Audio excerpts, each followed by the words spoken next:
Day 33 of the New Testament by Pentecost Reading Challenge. Today we read Acts 13 through 19.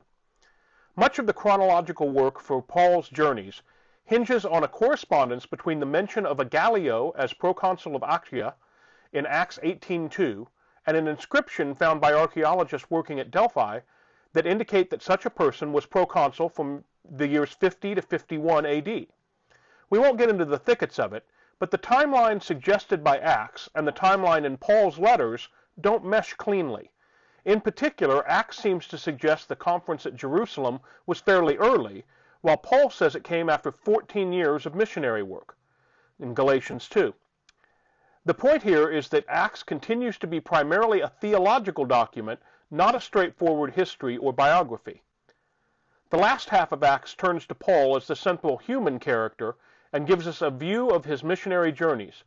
There's an interesting feature in many of these stories in that they shift to first-person plural.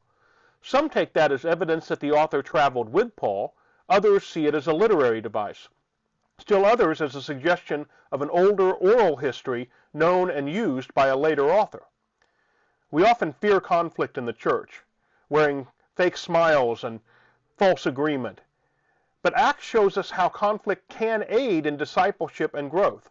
Conflict can be good when it deepens authenticity and helps us to see God's greater purpose.